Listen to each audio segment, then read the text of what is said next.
Olá, seja muito bem-vindo ao nosso grupo de estudos aqui do Instituto de Psicologia e Ansiedade.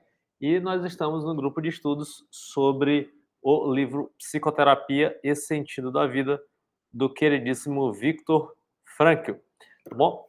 E a cada vídeo desse nós estamos trabalhando, em regra, um tópico. E nós iremos agora para o 14º encontro e alguns vídeos eu trabalhei 2 tópicos, tá bom?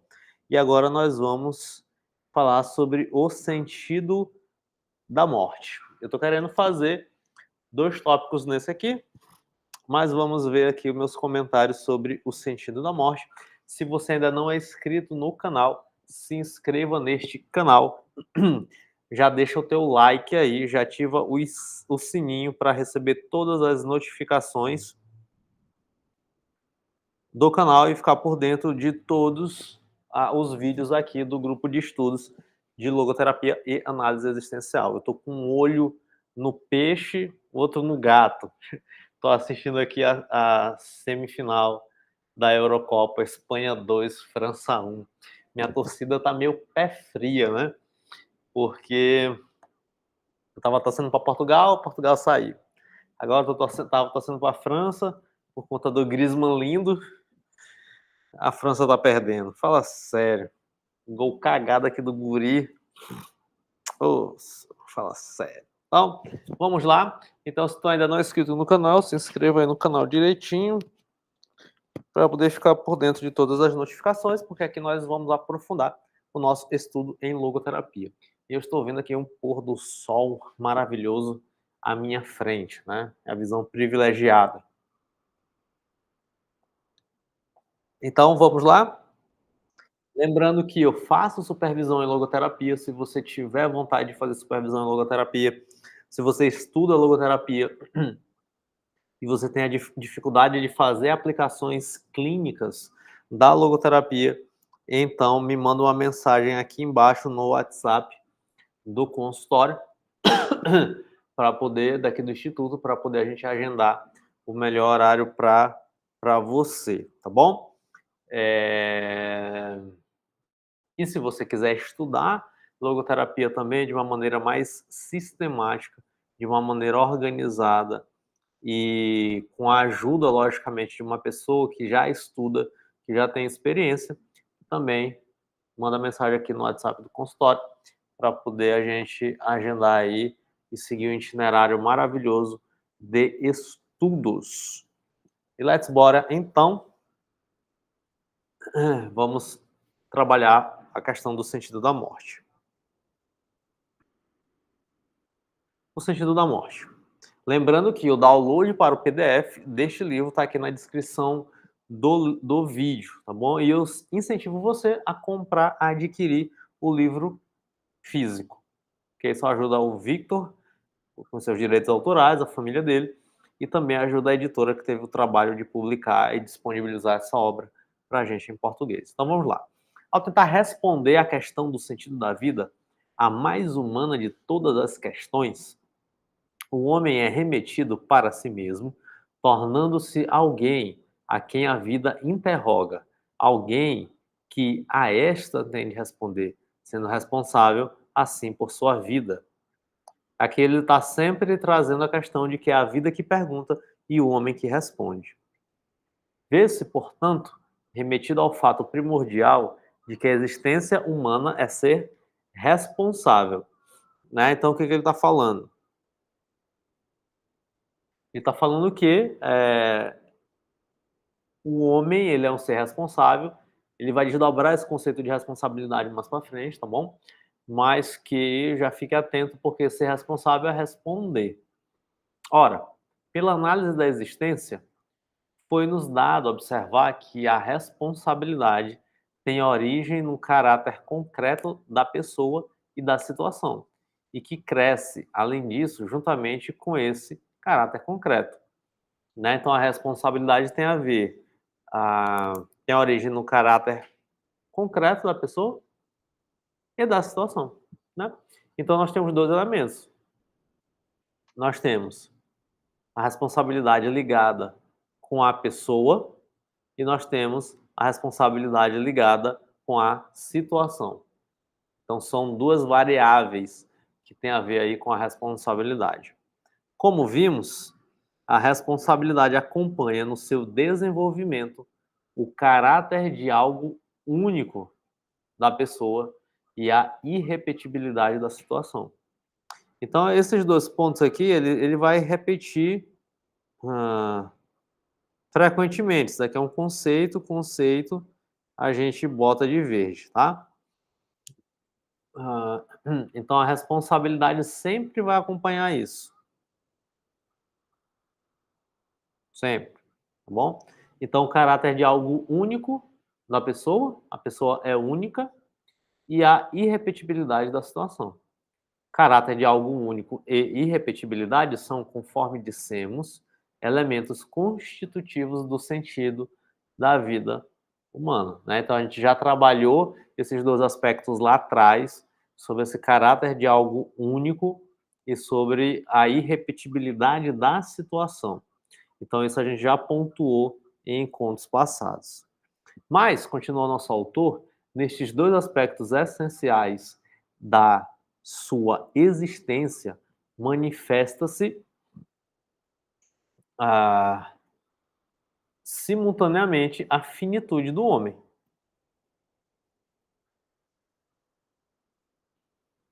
Tá? Então, nestes dois aspectos essenciais da sua existência, manifesta-se simultaneamente a finitude do homem. Sendo assim, esta finitude tem de representar algo que, de qualquer forma, dê sentido à existência humana e não algo que tire esse sentido.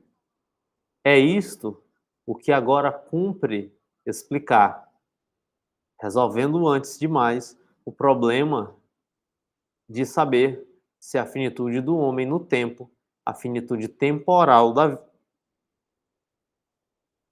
da sua vida, o fato da morte, é ou não suscetível de fazer da vida uma coisa sem sentido.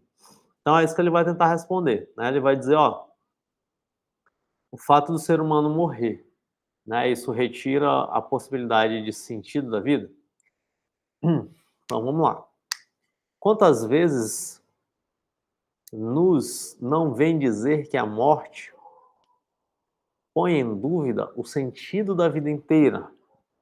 Quantas vezes nos dizem que, em última análise, tudo carece de sentido, já que a morte, no fim, tudo destrói? Ora bem, poderá a morte realmente corroer esse sentido que caracteriza a vida? De maneira nenhuma, pelo contrário, porque o que aconteceria se a nossa vida não fosse finita no tempo, mas antes temporalmente ilimitada? Se fôssemos imortais, poderíamos, com razão, adiar cada uma das nossas ações até o infinito. Então, esse daqui é um dos argumentos centrais. Cadê? Aqui, ó. Esse daqui é um dos argumentos centrais para ele falar da finitude como possibilidade de realização de sentido, tá bom? Nunca teria a menor importância o realizá-las agora, neste momento preciso, podendo muito bem realizar-se amanhã, ou depois de amanhã, ou daqui a um ano, ou 10.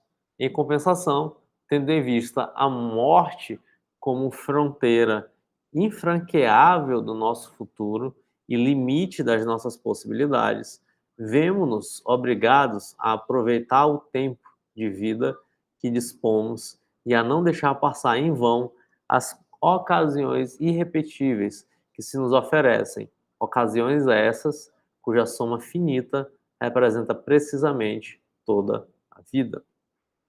A finitude, a temporalidade não é apenas, por conseguinte, uma nota essencial da vida humana, é também constitutiva do seu sentido. Então, dentro desse aspecto, a finitude é um elemento constitutivo do sentido da vida humana. Né? Então, é algo essencial, né? A finitude é algo essencial, faz parte da natureza humana a sua finitude.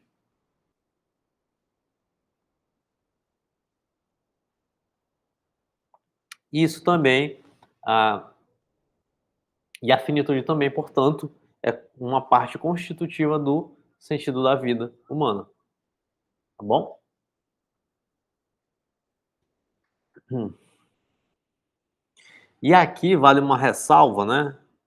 Para quem é religioso, para quem tem uma cosmovisão religiosa, ou para quem tem um entendimento metafísico, é que a gente não está falando, não estou falando da imortalidade da alma, tá bom? Só uma ressalva. O sentido da existência humana funda-se no seu caráter irreversível, né? Então isso daqui é importante de destacar. Daí que só se possa entender a responsabilidade que o homem tem pela vida quando a referimos à temporalidade, quando a compreendemos como responsabilidade por uma vida que se vive só uma vez. Portanto, se, na perspectiva de uma análise da existência, quisermos levar os nossos pacientes a tomarem consciência do seu ser responsável, se realmente quisermos fazer com que se compenetrem da sua responsabilidade, então teremos que representar-lhes, por meio de metáforas, o caráter histórico da vida e, a par disso, a responsabilidade que o homem nela tem. A um simples, a um homem simples que porventura estivesse sentado diante de nós durante a consulta, recomendaríamos, por exemplo, que fizesse de conta que, no ocaso da vida, estava a folhear a sua biografia, tendo-a aberto precisamente por aquele capítulo que trata do momento presente, e que imaginasse que, por um milagre, lhe era dado ainda decidir sobre o conteúdo do capítulo seguinte, estando assim em seu poder introduzir correções num capítulo decisivo da história interior de sua vida, ainda inédita. A máxima da análise da existência, poderíamos então revesti-la da seguinte forma imperativa: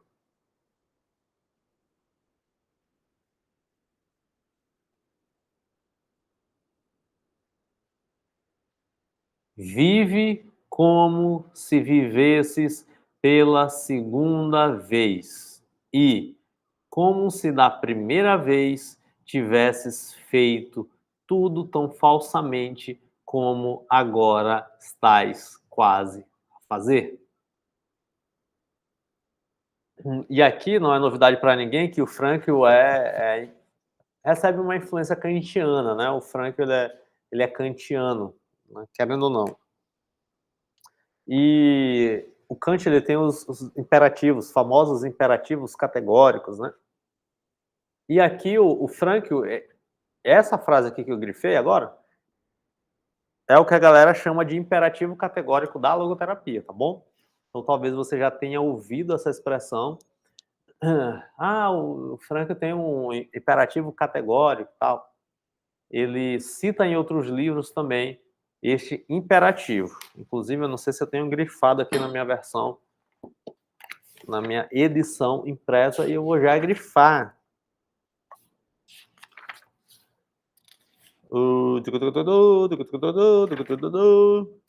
Aqui, ó.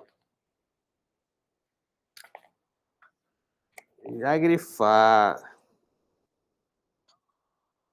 Vive como se tivesse, como se vivesses pela segunda vez e como se da primeira vez tivesses feito tudo tão falsamente como estás quase a fazer.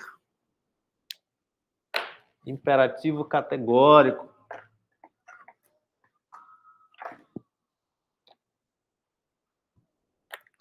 Deixa eu pegar aqui meu.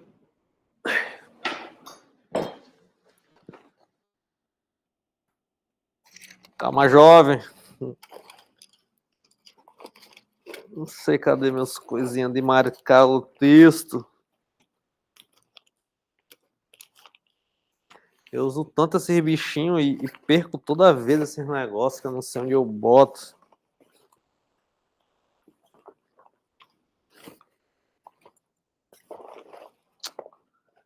Ai, falar sério.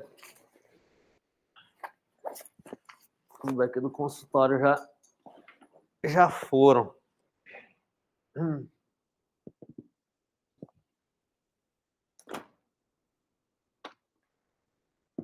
Bora então, bora continuar.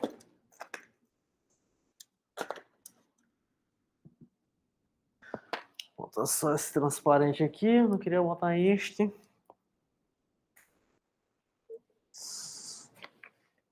La vida, vamos lá.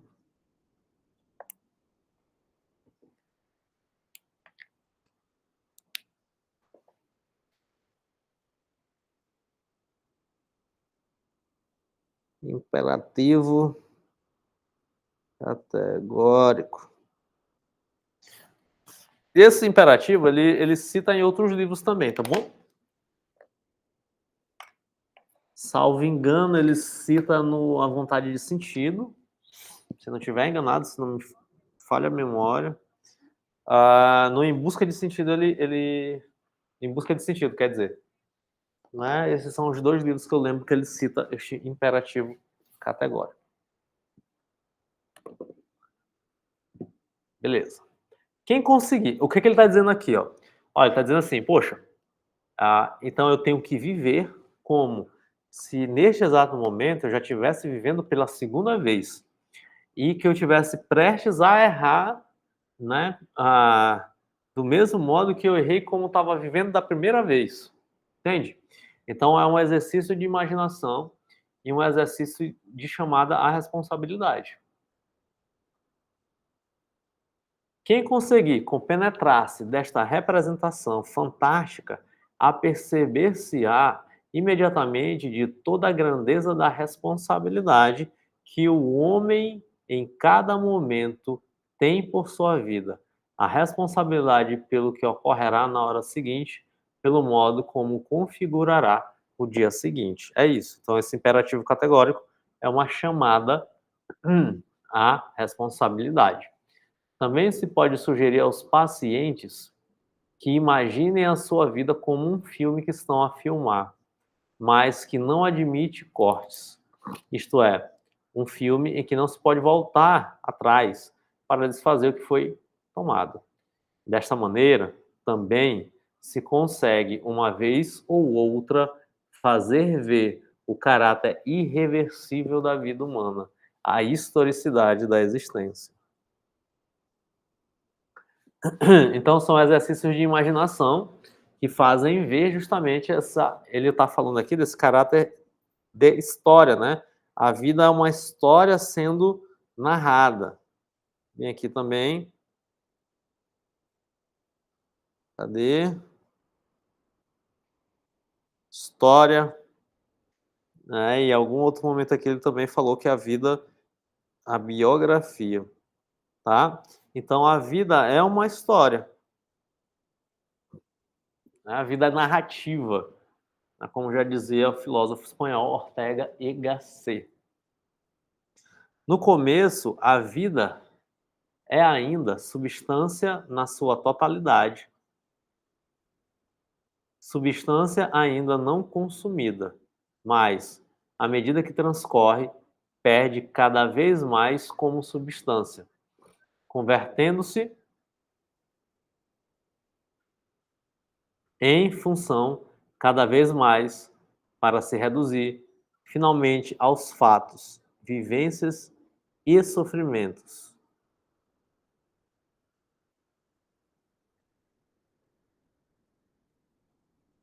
Que o seu portador, o homem concreto, foi acumulando. Então, o que ele está dizendo? No início, a vida é substância, vamos dizer assim. É ainda substância na sua totalidade, ou seja, tenta imaginar que é a vida assim que a criança, né, tem, assim que o espermatozoide fecunda o óvulo, que tem ali a fecundidade ali começa a queimar a vida.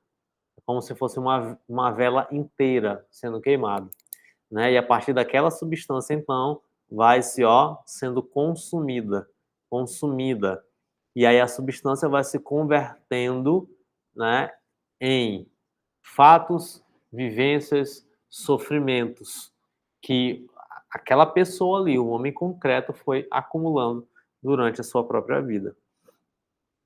Assim, a vida humana faz lembrar o rádio que, como é sabido, tem também um tempo de vida limitado, já que os seus átomos se desintegram e sua matéria se vai transformando em energia que irradia, nunca mais retornando nem voltando a transformar-se em matéria. Com efeito, o processo da desintegração do átomo é irreversível, inapelável. No rádio, verifica-se também um deperecimento progressivo da substância,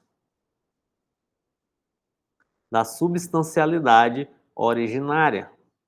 Pois bem, o mesmo vale aproximadamente para a vida, justamente na medida em que o seu originário caráter de matéria vai retrocedendo cada vez mais até acabar em pura forma. O homem efetivamente assemelha-se a um escultor que trabalha com cinzel e martelo a pedra informe, e martela a pedra informe, de modo que a faz adquirir forma pouco a pouco.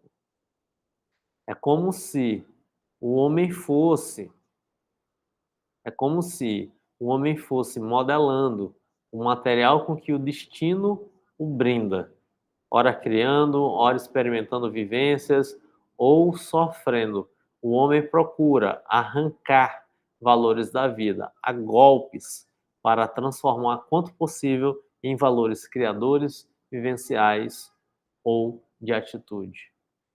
Demais, nessa comparação com a atividade do escultor, podemos introduzir o elemento tempo.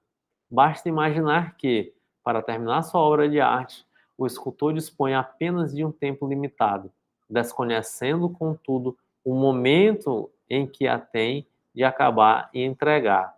Assim, nunca sabe quando será exonerado, ignorando mesmo se a exoneração ocorrerá no momento seguinte. Desta maneira, também ele se vê forçado, em todo caso, a aproveitar o tempo, considerando o risco de deixar a sua obra em embrião, em fragmento.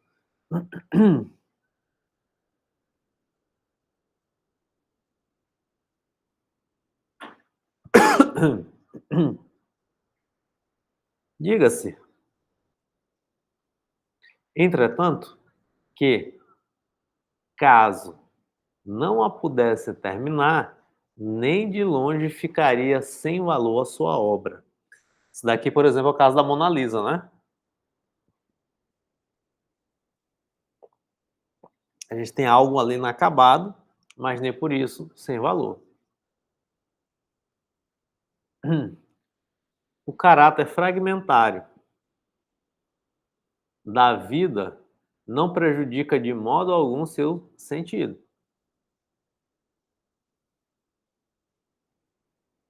Nunca poderíamos avaliar a plenitude de sentido de uma vida humana com base na sua duração. Afinal, também não avaliamos uma biografia pela sua extensão, pelo número de páginas, mas sim pela riqueza de seu conteúdo. De certo que a vida heróica de um homem que morra na juventude tem mais conteúdo e sentido do que a de um burguês qualquer que viveu muito. Quantas sinfonias incompletas não há entre as mais belas? Né? Então, é isso que ele está dizendo. Né? Então, o que importa mais do que a quantidade de vida é a qualidade da vida, esse conteúdo, né? Então, isso importa mais. Né? O homem está na vida como que submetido a um exame de aptidão. mais do que um trabalho terminado.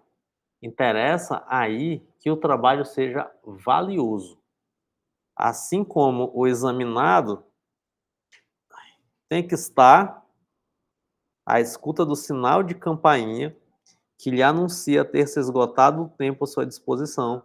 Assim também temos que estar na vida à espera de sermos chamados a qualquer instante. O homem deve, no tempo e na finitude, levar alguma coisa até o fim, isto é, arcar com a finitude e contentar-se conscientemente com um fim. Essa atitude ainda não tem que ser heróica, pois, muito ao contrário, podemos entrevê-la já na conduta cotidiana do homem médio. Quando se vai ao cinema, é claro, o que mais importa é que o filme tenha um fim, seja ele qual for, pouco importando que seja um final feliz. Aliás, o simples fato de que o homem comum sinta a necessidade de uma coisa como o cinema ou o teatro demonstra já de per si o caráter de sentido histórico. Se não estivesse em questão precisamente por explicarem-lhe o que lhe interessa e, por conseguinte, o desenvolveram-lhe no tempo, numa representação histórica, com certeza que ele se contentaria com o que lhe contassem, poucas palavras, a moral da história, em vez de ficar sentado no teatro ou no cinema horas e horas. Não é necessário, portanto, separar a morte da vida, seja de que modo for, porque a rigor o que sucede é que a morte faz parte da vida, mas também não é possível dominá-la, como julga fazer o homem que quer eternizar-se pela procriação. Pois é, falsa a tese de que o sentido da vida se radica na descendência, né? Isso aqui é interessante, né? Então, o sentido da vida não vai se radicando, termina comigo, acabou. Eu posso ter 15 filhos e o sentido da vida nesse sentido não vai se radicar, não vai se continuar, não vai se perpetuar, porque os meus filhos ali, porque eu tenho 15 filhos, né? Essa tese facilmente pode se reduzir ao absurdo, né? Em primeiro lugar, a nossa vida não se pode prolongar no infinito. Então já é absurdo isso. Também,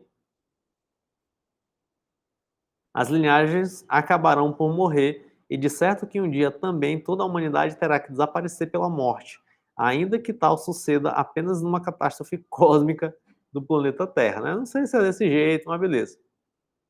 E se uma vida finita carecesse de sentido, seria completamente indiferente à data do final, mas, bem como o poder-se ou não prevê-lo.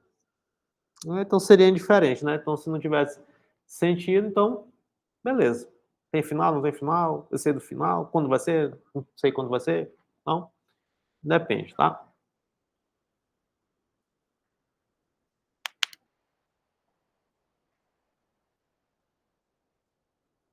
Quem fechar os olhos,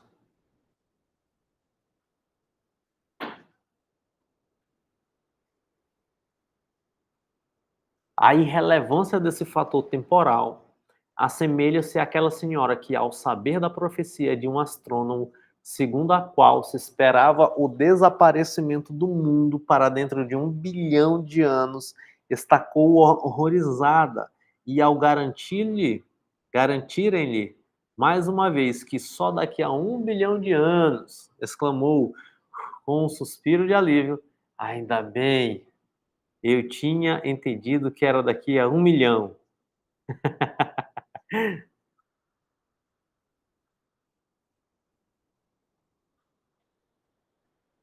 De duas, uma. Ou a vida tem um sentido, e nesse caso, conservá-lo-á independentemente de sua duração, quer se propague, quer não, ou não tem sentido nenhum.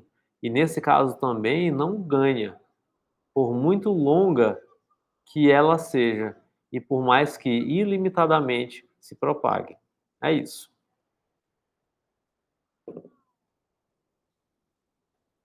A Espanha classificou. Que triste.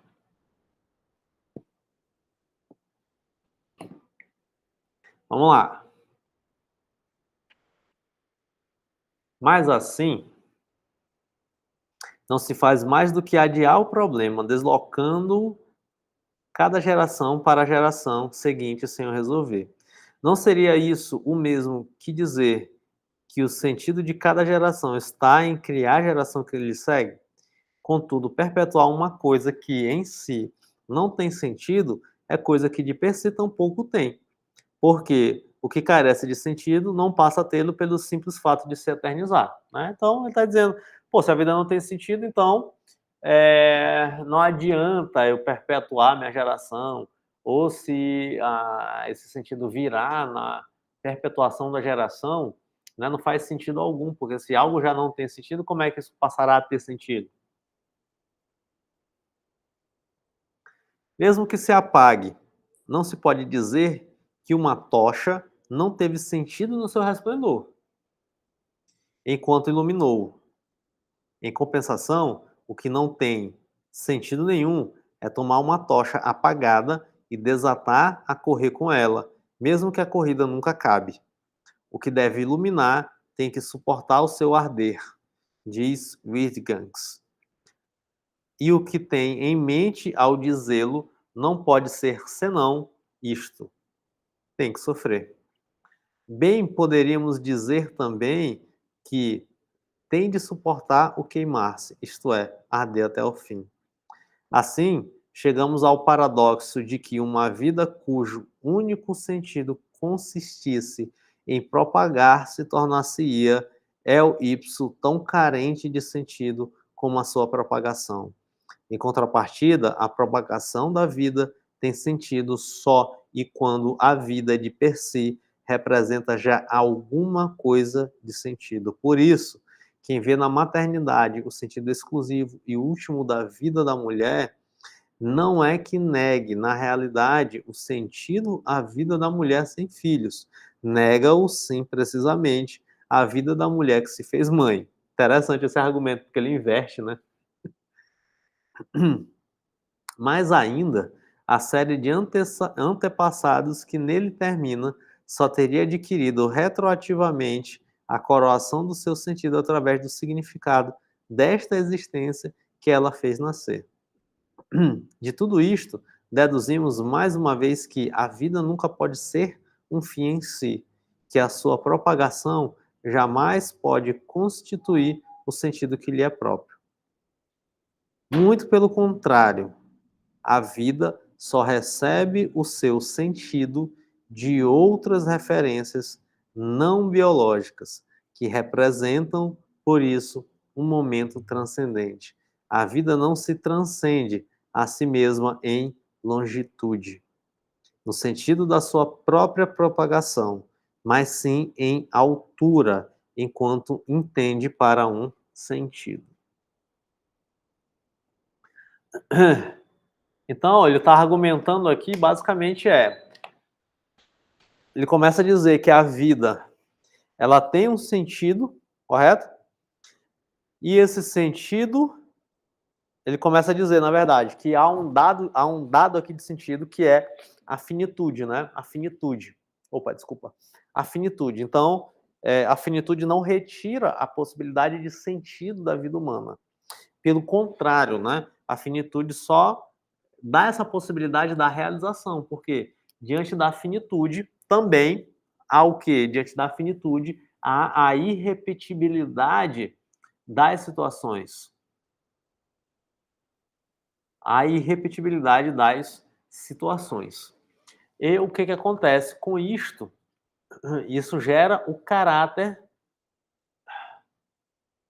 de missão, isso gera o caráter de algo único, isso gera a responsabilidade, né? Isso gera a liberdade. Então, toda essa discussão está no escopo aí dos conceitos da análise da existência, E aí a finitude, ela gera o que, então, como esse elemento que constitui, portanto, a responsabilidade humana.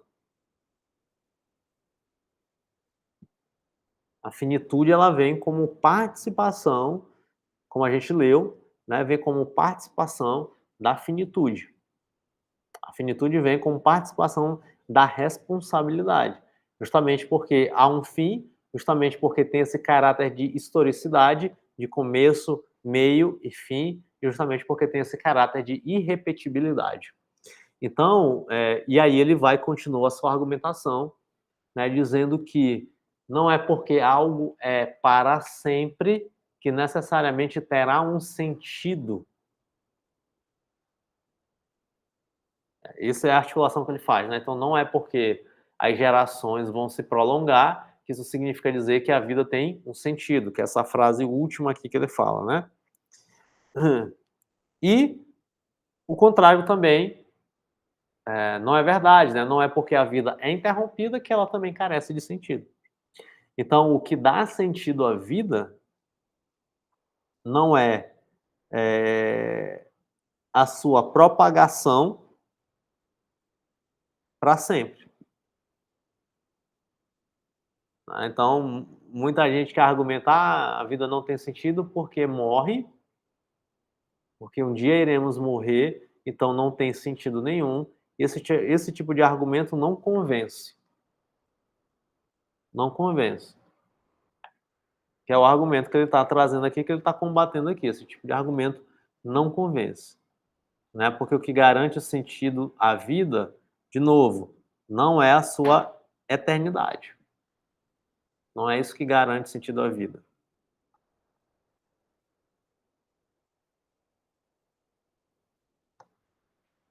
Ok?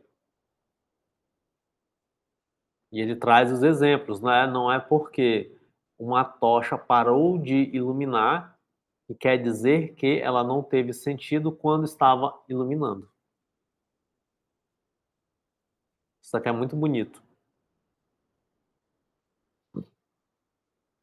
Muito bonito. Fora o argumento que nós podemos usar também em relação à eternidade, ao transcendente, à metafísica.